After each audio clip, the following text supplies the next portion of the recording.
последний тост. Я пью за разоренный дом, за злую жизнь мою, за одиночество вдвоем, и за тебя я пью.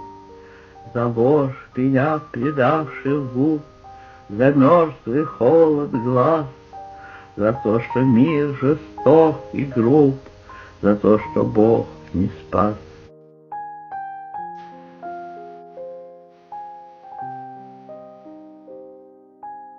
Сүүлчийн хундаг.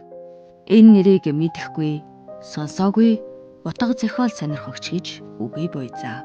Оросын мөнгөн үеийн яруу найргийн тод төлөөлөгч энэ бүсгүй амьдралын их далайд унаж босож зовлон жаргалыг туулан гарсан юм. Түүний совдан сандар мэт олон сайхан шүлэг Орос эх оронд нь төдийгүй дэлхийн олон оронд төгжээ. Манай эрхэм уншигчид ч Ахматовагийн олон сайхан шүлэг найргийг мэднэ. Авьяас бэлгийн охь болсон энэ найрагч эдэр залуухан ах уйда эр нөхрөө буудуулж, үр хүүхэд нь шорон цөллөгт тарчилж, хайрлаж дорлож байсан бүхэн нь хатуу чанга нийгэмд шорон гянданд хоригдож, өөрөө хэвлэн нийтлэх, үгээ хэлэх бүхий л эрх чөлөөгөө хасуулж, ядуурал, доромжллыгч амсаж явсан. Эцэст нь эрхэм найрагч Нобелийн шагналд нэр дэвшиж, Оксфордын их сургуулийн хүндэт доктор болж, Италид очин Этна Таурмины шагналыг хүртэж, зүй ясаар алдар хүндээ буцаан авч байлаа. Нэг ясандаа Анна Ахматова амьдралд хугараагүй ноён нуруу байсан юм.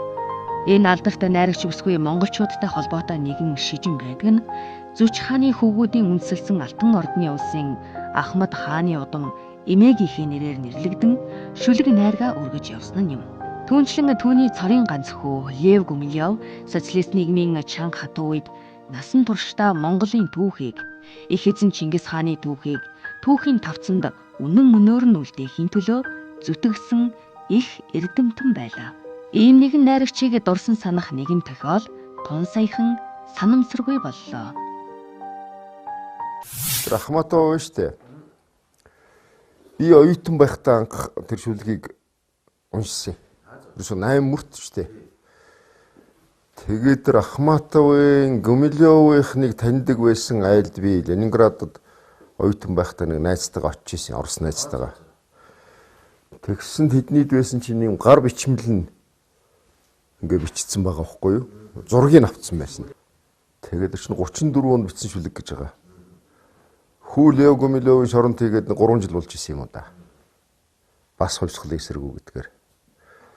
Тэгсэн Ахматовга тэр үед одоо нөгөө нөхөр нь нас бараад 10 гаруй жил болцсон. Бас нэг хүнтэй гэрүүл болох гээд. Тэгтээ батлуулаагүй. Тэгээ нэг гэрт байсан юм байна. Тэгсэн тэрний нав авчихсан. Тэгээд мань хүн орох орон байхгүй. Таньдаг айлын нэг хармааны өрөөнд хоргодож байсан юм байна. Тэгтэл хүмүүстэй харьцаж ийсэн чинь нөгөө Пүүнин гэдэг хүн нь одоо шоронд орохоос өмнө Ахматоваас гадна өөр бас нэг бүсгүйтэй татна харьцаатай байсан гэдгийг мэдээд тэгээ мань хүн одоо тэр чинь амьдрал удаа ер нь ямар хатуу ахир юм бэ? Бурхан ер нь чи байдаг юм уу? Чи нөгөө аврал маврлаа үзүүлнэ гэдэг чинь хаана байгаа юм бэ?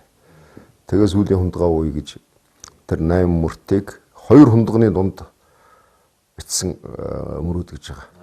Нэг хийгээл, нэг татаал.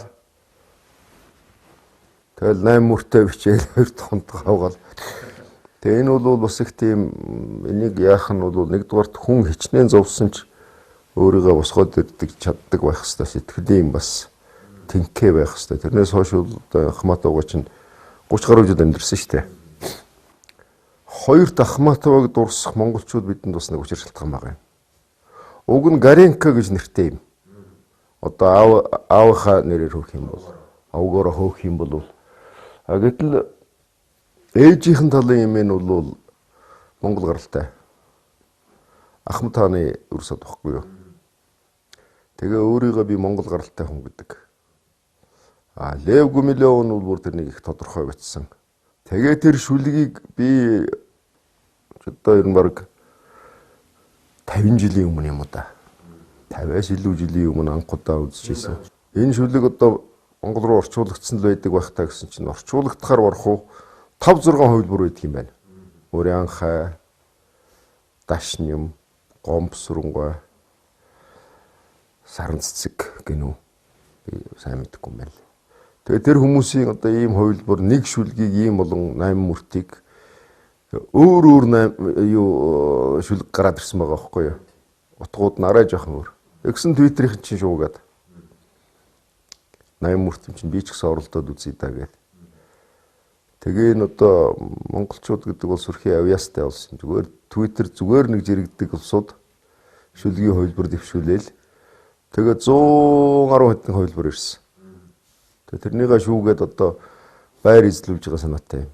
Тэгтээ хэдийгээр одоо сайн дурын уран сайханч гэх юм уу, сонирхогчд оролцсон ч гэсэн шүүлтэн мэрэгжлийнх байх хэрэгтэй шүү дээ. Зөвхөн Монгол руу хөрвүүлээгүй, Англи руу хөрвүүлчихэж байгаа. Хятад руу хөрвүүлчихэж байгаа. Хэд рүү бас гарсан уу? Гарсан. Япон руу тэднийг бид мэдэхгүй юм чинь одоо. Хоосорч хонхойсон орон гэрийнхээ төлөө, хорлонт зунг амьдралын төлөө, хоёулаа суугаа хэрнээ ганцаардахын төлөө, хонгор минь чинийхээ төлөө энэ хундгийг өргөё. Надаас урвсан хуурамч уруулын чин төлөө, насан цогөлсөн хүйтэн харцны чин төлөө, бурангүй бөгөөд хатуухан хорвоогийн төлөө, бурхан биднийг авраагүй төлөө энэ хундгийг тогтооцгоё.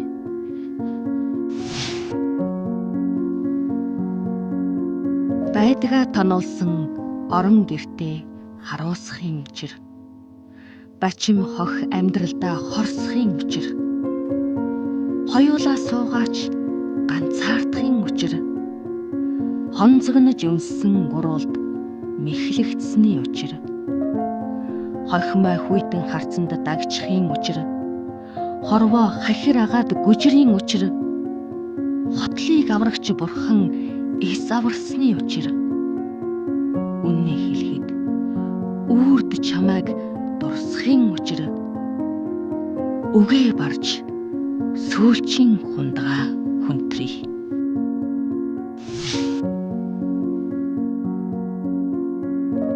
Сүлмүүлж өгөөрүүлсэн гэр орныхон хариуд, цэвэн үйлдэ энэ насныхаа хариуд, босромог бүдүүлэг хорвоогийн хариуд, бурхны аврал эс авсны хариуд үй би. Хоёрхны ганцаардалд унсныхаа учир, голгүй тэрслэн хуурсан амны чин учир, үхэмэл цэвдэг харцны чин учир, үрд зуурдын чиний төлөө бас үй би.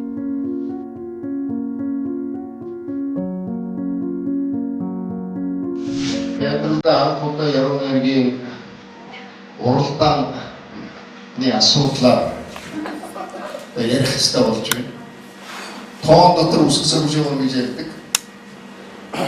Заримдаа үсэг дотор ч тоо сөрөж явдаг. Яруу нэг тийм гайхмар зүйлийг хэлдэг байна. Сүүлчийн хундаг шүлгийн орчуулгын уралдаанд 130-аад Твиттер хэрэглэгчид сайн дураараа оролцжээ. Энэхүү уралдаан нь албан ёсны үйл ажиллагаа биш байсан хэдий ч монголчуудад орос хэл, Оросын уран зохиол ямар ойрхон байдгийг харуулсан хэрэг болсон юм. Хамгийн гол онцлог үйл явдал нь энэ уралдаанд оролцогчид утга зохиолын мэрэгжлийн биш хүмүүс байснараа онцлог юм. Олон хүнийг хамарсан учраас залуучууд сайн дураараа нэгдэж, зохион байгуулан шүүгчдийн баг томилон уралдааныг дүгнэхээр болжээ. Энэ орчуулгууд дотор хамгийн мөн чанарыг барьсан, жинхэнэ Ахматоваг мэдэрсэн тэр орчуулгууд өнөөдөр шилдэг байран шалгалтаа шүү дээ. Бид нар 5 өөр хүн 5 талаас ингээд нийлүүлэхэд бидний санаа давхсаж гин гэдэг бол энэ үнэхээр сайн орчуулга болжээ гэсэн үг.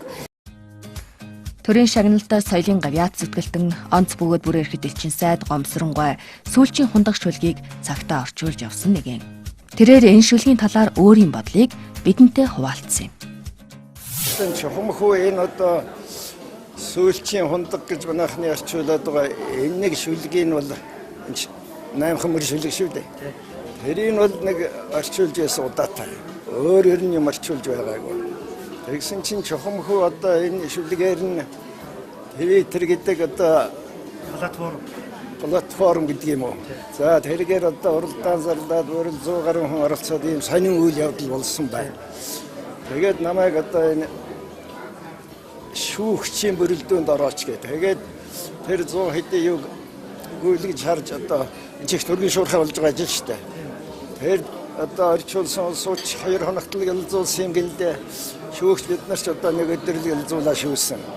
Тийм учраас одоо бидний шүүлтийн одоо юу гэдгийг үнэлгээд үгнэлтүүл жоохон юу байж магадгүй. Алдаж онсон ч юм уу. Тиймэрхүү байж магадгүй.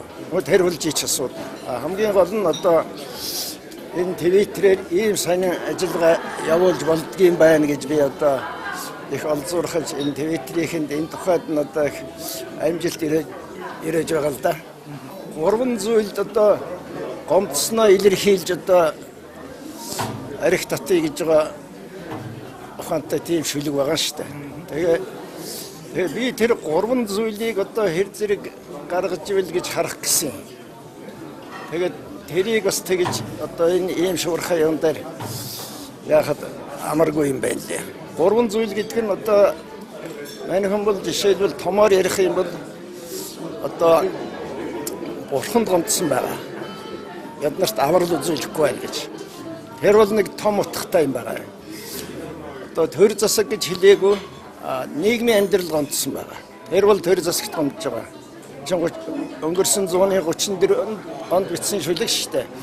Тэгэхээр тэр юу гэж нөхөтэн зэрэг тэр үед одоо нэг сталинизм гэж жинхэнэ одоо харгас засаглаад эхэлчихсэн байсан. Тэгээд тэрэнд одоо гомдож байгаагаа илэрхийлж. Томоор тийм 2 том юмд.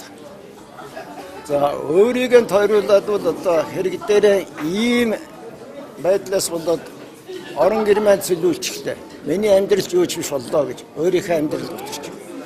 За нөгөө нэг гутарч байгаа зүйл нь бол одоо итгэл үзүүлж нөхөрлж явсан хүн нь бас одоо өөрт нь тэрсэлсэн араар нь тавьсан тийм юм. Гэтэл мань хүн тэр үед бол одоо жинхэнэ аваал нөхрийн уудаад алчихсан. Хүүгийн шорондоо эчээ хийчихсэн. Буруу үзэлт ингээд. Тийм зовлон амсаад байдал танилж ийсэн одоо хүн нь бас тэгж өөрт нь тэрсэлсэн. Тэгээ ийм хувийн зовлон, ийм 3 ирэмбэнд одоо гомдол мэдүүлсэн. Тэнгэрээд гомдол мэдүүлсэн ухааны. Яг нарийн ярих юм бол одоо ууд нь бол арих уух гэж байгаа хүн ч одоо ерөөл тавьдаг штэ. Энэ бол одоо хэрэг дээр ерөөл биш. Энэ бол одоо баг Монгол хүн бол агсан сохтуу тавихын өмнөх хондог юм байна. Шүлэг яруу найраг орчуулна гэдэг гэгээн ажил. Сүүлийн үед бараа мэдээлэл давмгайлах болсон нийгэмд багахан хүрээнд хідээч гэгээлэг үйл ажиллагаа болсон нь олон хүмүүст таалагдсан нь лавтай. Нэг шүлгийг 100 гаруй хувилбараар нэг хэлээр орчуулсан нь магадгүй анхных хэмээн хэлж болохоор хэрэг. Энэ олон хувилбараас олон төрх, олон үнгийг нэг утга, нэг хэлээр хүлээн авч сонсох нь талархууштай байлаа. Гүүг би яруу найраг орчуулж чадахгүй. Тэр бас арай бас тусгай тийм мэдрэмжтэй бас юу шүү дээ. Яруу найргийг бичин орчуулна гэдэг чинь би юу ч тийм их хол тий. Би зөндөө номол орчуулсан л дээ. Гэхдээ яруу найраг дотор нь ингээд яруу найраг гараад ирдэг юм орчуулж яхад тэгэнгүүт би центод өгөөд энийг орчуулад өгөөч гэдэг. Тэгээд манай центод болоод тэр миний орчуулсан номон дотор байж байгаа Маогийн, Гитлерийн, Сталины тэр айгүй олон шүлгүүд орчуулж ирсэн. Тэгээ энэ богино хугацаанд тэр 100 гаруй хүн одоо оролцоод тийм ээ. Ийм одоо сайхан залуучуудын сэтгэлгээ юу энэ бол зөвхөн Твиттерээр явсан юм дээр мэдхтэй оролцож байгаа талархаад тэгээд манай Nepco компани зүгээс ихний байр эзэлсэн улсуудыг шагныг гэж бас хажуугаас нь тийм санаачлаг гаргаад тэгээ оролцож байгаа юм. Ер нь өнөөдөр бас нэг тийм яруу үгсийн монголчуудад уран бүтээл чадварыг харуулсан юм баяр болж байна. Энэ бол нийт жиргээчдийн дунд зүгээр одоо хүмүүс шүү дээ. Тийм ээ. Жиргээгээр л нэг одоо том айсаван тогтцоолсны дунд Оросын одоо алдартай яруу найрагчийн шүлгийг хэн өөрийнхөө хувилбараар орчуулах вэ гэдэг юм уралдаан боллоо. Энэ мэдээж эндээс одоо гайхалтайч сайхан юмнууд гарсан баг, ерөөсөн ч юм олон гарсан баг. Гол нь зүгээр бид нийтээрээ ингэж оролцож тийм ээ.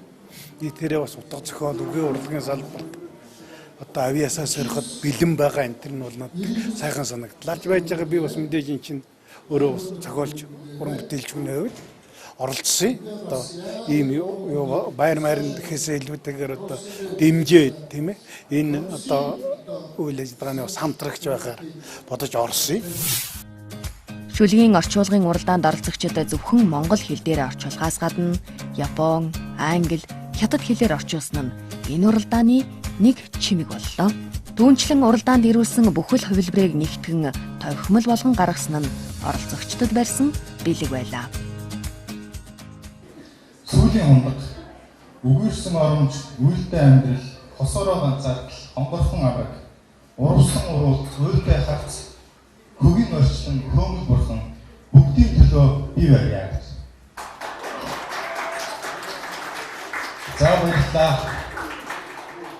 Тэгээ яг миний хувьд англи эхийг нь харж байгаад ер нь ингэж орчуулбал бас их зүгээр юм байна. Ерөнхийдөө бол хүмүүс их надад бол дэлгэрэнгүй уршуулаа орчуулсан байх санагдахаар нь ер нь ягаад хундагны үг юм чинь маш тодорхой товчхон шулуун байж болохгүй гэж бодоод тэгж орчуулсан байгаа. Манай энэ арга хэмжээ юутэй юм бэ гэхээр бол бид 100 жилийн харилцаатай. Одоо хойд хөршийн одоо Оросын ард түмэнтэй. Тэгээ энэ харилцаа бол одоо ямар нэгэн тийм одоо хоёр хөрш хоорондоо ямар харилцаатай байдаг вэ? Тийм л харилцаатай явж ирсэн. Тэгээ Оросын ард түмэн, агуу ард түмэн, Оросын утга зохиол, агуу утга зохиол. Одоо Оросын зохиолч яруу найрагчдыг монголчууд бид сайн мэддэг, шүтэн биширдэг. Тэр бол яг 100 жилийн арга хэмжээний хүрээнд хамааруулж болох юм. Гэтэ бид энийг зохион байгуулахдаа ямар нэгэн тийм албан ёсны юмтай биш, албан бус цэвэр одоо хүний сэтгэлээс ундарч байгаа ийм л зүйлийн илрэл юм да гэж би хувьдаа хүлээж авч байна. Чихнүү чимэг болсон аялгау сайхан монгол хэл. Чин зэрэгт өвгд ээдсийн минь өв их эрдэн химэн. Бэлгүүн номч их эрдэмтэн Бямбын Эренчингийн монгол хэл шүлэг эхэлдэг. Буурал мэргэд өвгд ээдсийнхээ өвлүүлэн үлдээсэн их хэлээрээ дэлхийн сонгодгуудыг шүүрдэн уншдаг бид азтай. Их хэл маань ямархуу баян тансаг болохыг өнөөдөр зөвхөн нэг шүлгийг 100 гаруй хувилбараар орчуулсан эрхмүүдийн орчуулгаас ч харж болохоор байлаа. Санаандгүй нэгэн жиргэнээс эхэлсэн энэ үйлдэл нь соёлын томхон үйл ажиллагаа боллоо. Монгол хүний саруу ухаан, монгол хэлний яндашгүйг харууллаа. Сонсох бүр яруу баялагийг гайхан баясч, сод их бэлэгт түмэн юугэн бишрэн магтмуу би хэмээсэн их эрдэмтний шүлгээр нэвтрүүлгээ өндөрлсөө.